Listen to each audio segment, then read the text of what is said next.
Olá, bom dia. Mais uma vez, obrigado pela sua companhia. Está começando mais um programa Agronegócio e você vai ver agora. Preço da arroba do boi gordo continua em ritmo de baixa. Brasil exportou 57 mil toneladas de carne bovina in natura. Tempo seco na maioria dos municípios de Goiás. Banco Mundial e Ministério do Meio Ambiente assinam um acordo para implementar cadastro ambiental rural no bioma cerrado. Escândalo da JBS, que possui no Brasil 36 unidades de abate de bovinos, gerou um clima de apreensão e especulação entre os pecuaristas. E começa hoje um dos maiores eventos de piscicultura do Brasil. O agronegócio está começando.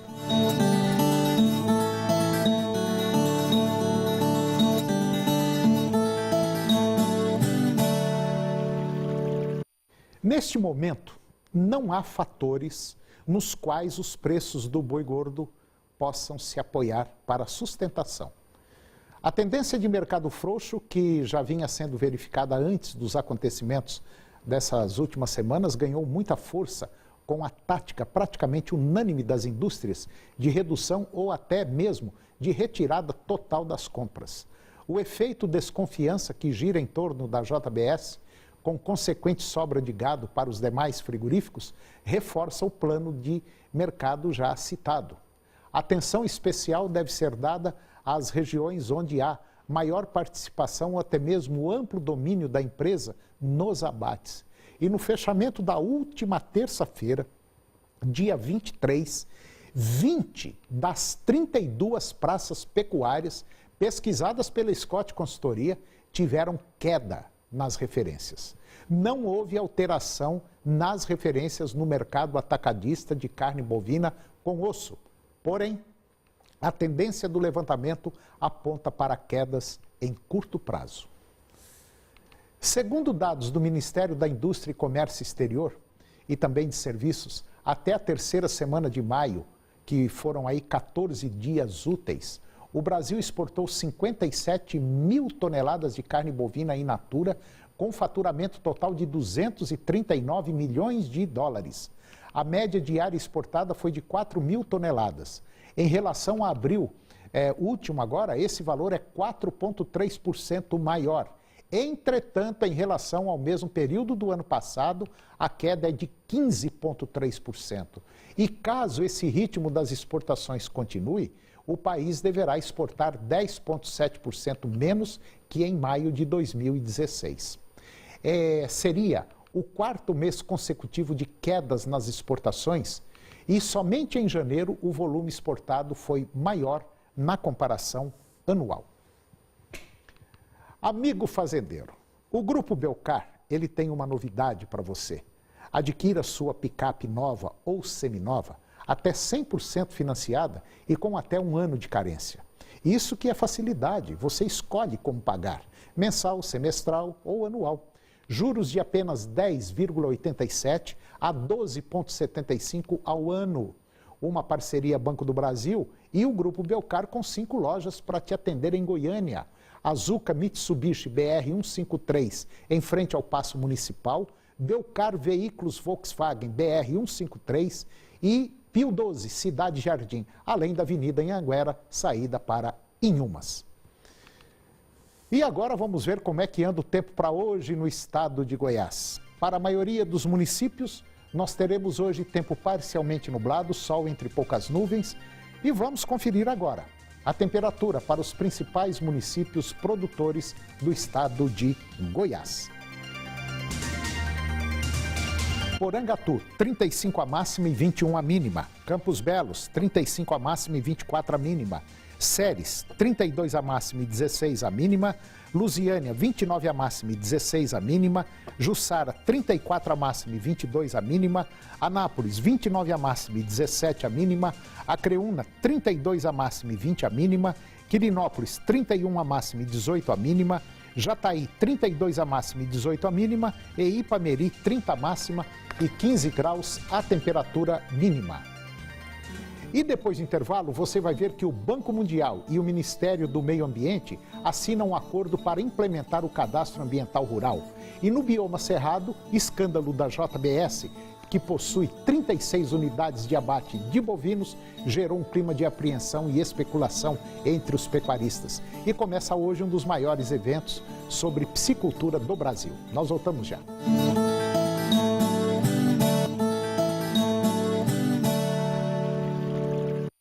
Eu vou conversar agora com a Cíntia Santos. A Cíntia, ela é agrônoma lá da AEAGO, Associação de Engenheiros Agrônomos de Goiás, e nós vamos falar de um tema importante. Nós vamos falar sobre o Banco Mundial, que assinou um acordo com o Ministério do Meio Ambiente para implementar o cadastro ambiental rural no bioma cerrado. Cíntia Santos, bom dia. Bom dia. Tá tudo bem? Tudo bem. Pois é, Cíntia. Agora parece que saiu um negócio aí interessante, né? Do Banco Mundial, vai financiar aí o Ministério do Meio Ambiente para fazer esse CAR no bioma cerrado. O que é isso? Para a implantação desse CAR na região do Cerrado, o Banco Mundial fez então esse empréstimo para o Brasil e vão ser assim, eles estão esperando implementar em 40 anos e com 10 anos de carência. O bioma cerrado, ele é muito grande, né? Como a gente observa aí, ele pega uma boa parte do Brasil, né? Isso. A parte central do Brasil e tendendo lá para a região Nordeste, um pedaço do Pará, né? Isso, ele pega 25% do território brasileiro.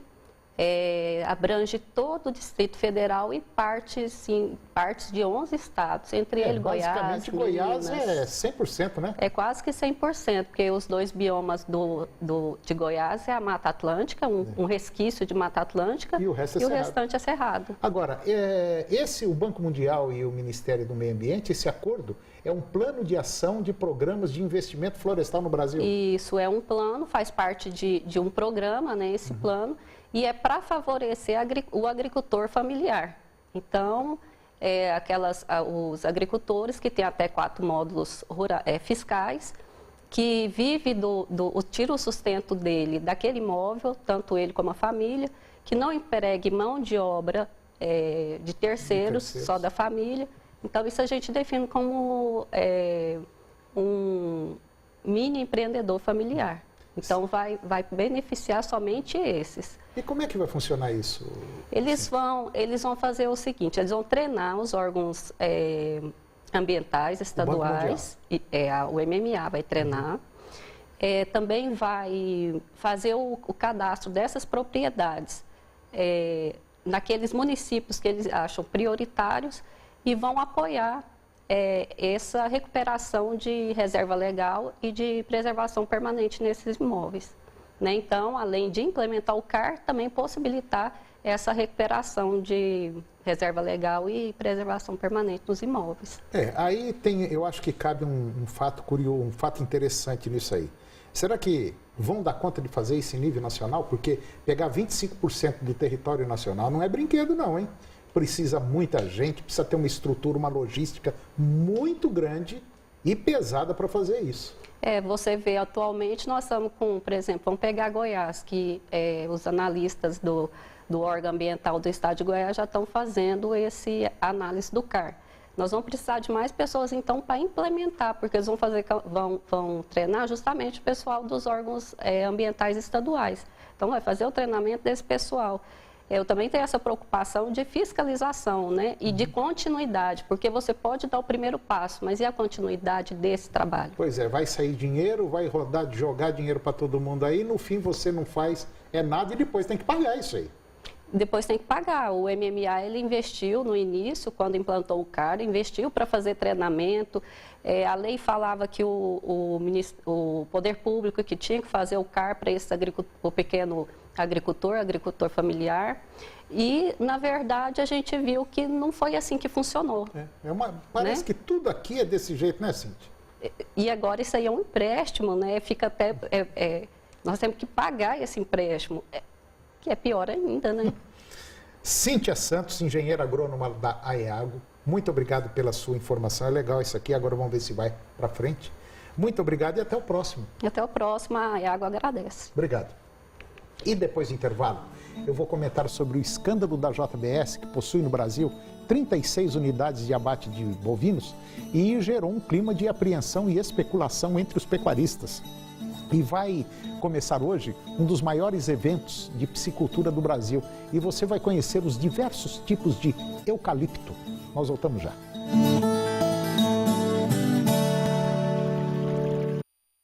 O escândalo gerado pelas delações dos empresários Joesley e Wesley Batista, proprietários da JBS, companhia que possui só aqui no Brasil 36 unidades de abate de bovinos, gerou um clima de apreensão e especulação entre os pecuaristas. Muitos estão retirando seus animais das escalas e evitando a venda com medo de calote. Na região do Vale do Araguaia, por exemplo, aqui em Goiás, a orientação é que para que os produtores não vendam no prazo. E desde a semana retrasada, a JBS assumiu uma postura de compra apenas com 30 dias e tem travado as negociações.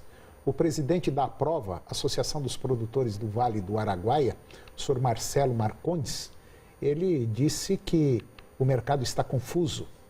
Os pecuaristas querem desovar os animais que foram engordados com estoque caro, mas também só vendem à vista. Mesmo assim, o frigorífico continua pressionando os preços e mantendo o pagamento para 30 dias. Muitos estão entregando para os frigoríficos menores que pagam no ato. O problema é que essas indústrias já completaram as suas escalas e não conseguem absorver toda a demanda. Assim, o frigorífico continua pressionando os preços e mantendo o pagamento para 30 dias. E agora eu vou conversar com Paulo Roberto Silveira Filho. O Paulo é coordenador de pesca e aquicultura do Ministério da Agricultura de Goiás. Paulo Roberto, bom dia. Bom dia, Toninho. Tudo bem? Tudo bom? Joia. Então o negócio agora é mexer com peixe, né? Boi tá difícil, né? Vamos mexer com peixe que é mais tranquilo. Pois é, e falando em peixe, eu acho interessante, sempre quando eu comento com alguém, eu sempre falo isso aqui. Goiás, que é um estado rico, principalmente em água, poderia ser aí o primeiro do país, né, na produção de peixe. No entanto, nós estamos lá para o quarto, quinto, né? Sexto lugar, né? Estamos em sexto lugar na produção de peixe nacional aí. Quer dizer, cá entre nós, é uma vergonha, né? A gente podia estar bem melhor do que isso. A gente entende que o produtor precisa um pouco desse apoio na questão do licenciamento, né, da legislação. Tanto que a gente está fazendo um trabalho para poder atualizar o que regulamenta mesmo, a legislação que regulamenta a piscicultura aqui no nosso estado. Bom, vai começar agora um evento lá em São Paulo, na Santa Fé do Sul, um evento muito importante. Você vai estar lá, não vai? Tá, vou estar lá. Que evento é esse? Me fala desse evento para ver se alguém aí está interessado em participar disso aí, que é um dos eventos, um dos maiores eventos de piscicultura do Brasil, hein? É verdade. É a Aquishow, né? Lá em Santa Fé do Sul, São Paulo. Ali próximo ao reservatório de Ilha Solteira. Aquele pedaço ali, ele é conhecido como a capital da tilápia no Brasil, entendeu? Só lá nessa cidade são 2 frigoríficos, 2 fábricas de ração, muitos produtores. Então chama muita atenção porque o que tem de novidade, tecnologia na produção de peixe é encontrado lá. Então no nosso primeiro semestre do ano, quem tem esse interesse em saber como é que está sendo desenvolvida a piscicultura no país, procura esse evento. Além de ter palestras técnicas, além de ter discussões espetaculares, novas tecnologias, tem a questão de máquinas específicas para processamento, essas coisas todas, raçoamento, então vale muito a pena participar. Não se esqueça que está começando hoje em Santa Fé do Sul, lá em São Paulo, mas ainda vai depois de amanhã e depois, dia 31 e dia 1º. Então são 3 dias de eventos para você ficar por dentro de tudo que acontece em peixe. E é muito bom porque tem um mercado garantido, não tem, Paulo? Olha, a gente costuma falar assim, um jargão, né? Todo tanto de peixe que você produzir, você vende. Desde que, claro, você tenha uma assistência técnica, você esteja regularizado e você produza lotes homogêneos. O mercado ele vai te consumir isso aí. Ô Paulo, eu agradeço muito a sua participação aqui no nosso programa. Você sabe disso, que as portas sempre estarão abertas, estão abertas aqui. E boa viagem, bom proveito nesse evento, que infelizmente eu gostaria de estar lá, mas não vou poder. Mas nos próximos a gente encontra. Se Deus quiser. Obrigado, Paulo. Valeu, obrigado. E depois do intervalo eu vou falar sobre os diversos tipos de eucalipto. É um minutinho só.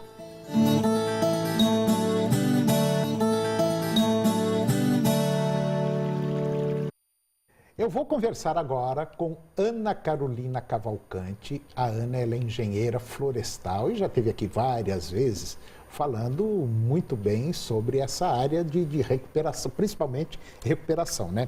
E hoje nós vamos falar de uma coisa interessante. Nós vamos falar sobre eucalipto. Bom dia. Bom dia, tudo bem? Antônio, tudo bem? Prazer em tê-la de novo aqui. Obrigada, eu que agradeço. Então tá bom. Ana, me diga uma coisa. Eu tenho uma propriedade rural e volta e meia a gente compra madeira aí para fazer cerca. E antigamente eu comprava uns eucaliptos que rachava muito. Você comprava, ele vinha rachado, até ele vinha com uma telinha batida assim em cima. Aquilo é para não rachar ou para proteger? Aquela telinha lá, ela a gente chama de anti-racho ou alguma proteção mesmo. Então ela garante, quando vem no eucalipto, que essa madeira não vai rachar. O pessoal, quando coloca isso em uma usina de tratamento, eles colocam justamente para prevenir isso, para não rachar lá no consumidor final. Certo. Agora, tem umas variedades que parece que são, assim, parece que está evoluindo e está vindo um eucalipto mais resistente, não está? Isso. Para eucalipto, para tratamento, a gente tem várias espécies, né? Uhum. Então, a gente tem o VM01, que é o Urocan, é um híbrido de eucalipto urofila com camaldulensis. A gente tem o camaldulensis, que é uma espécie que é plantada, que é seminal. A gente tem o Corymbia citriodora, que agora é o gênero Corymbia, também é uma espécie seminal. Temos o I144, também é utilizado. E todos eles... Cada um tem uma característica diferente para tratamento. O que o pessoal usa muito aqui hoje de clone para tratamento é o VM01, que é uma espécie muito utilizada para essa variedade. Bom, e nós temos também algumas variedades que são utilizadas para decoração, não tem? Temos sim. A gente tem essas variedades em si, elas já conseguem ser utilizadas para decoração. Depende também, do né? trabalho que for feito nelas. Então, um produtor, quando ele planta um eucalipto que ele quer para tratamento, primeiro ele tem que certificar se as variedades dele servem para tratamento. Se ele planta um clone, tipo um super clone, que é um crescimento muito rápido, ele pode rachar, ele racha, e aí ele já não tem muito interesse. Dizer, é o que muita gente pensa, não, é tudo eucalipto, não é bem assim não a coisa, não. Não é bem assim. Quer dizer, nós temos o eucalipto para lenha, que é uma coisa, tem o eucalipto para decoração, para cerca, para construção, é outra. Exatamente. A gente está, inclusive, com um projeto lá em Itaberaí que chama Casa da Seca, que nós vamos ter uma autoclave totalmente automatizada que vai fazer tratamento de madeira. Então, se alguém tiver alguma dúvida em relação a quiser plantar, a gente está totalmente aberto também para esclarecer essas informações. No caso de uma cerca, vamos dizer assim, aí eu tenho as bitolas, eu tenho um diâmetro de 8 a 10, de 10 a 12, 15 e tal. Pô, aí depende do que o pecuarista quer com essa cerca. Claro. Qual é a durabilidade média de um eucalipto próprio para cerca, de uma variedade exclusiva para cerca? Porque tem muita gente vendendo e aí você fica em dúvida. Sim. A durabilidade que a gente coloca de uma madeira bem tratada é de cerca de 15 anos. Uma madeira tratada com certificado de garantia que a própria usina de tratamento oferece, ela tem a durabilidade de 15 anos. Quer dizer que uma pessoa que vende eucalipto, se eu for num determinado local, você tem eucalipto para vender? Eu vou fazer uma cerca. Tem. Aí ele me vende. Ele é obrigado a me dar um certificado? Sim, quando você for documento. É importante você se certificar de onde que está vindo essa madeira tratada. Isso é difícil. Isso. Por isso é importante você ir numa usina de tratamento bem conceituada.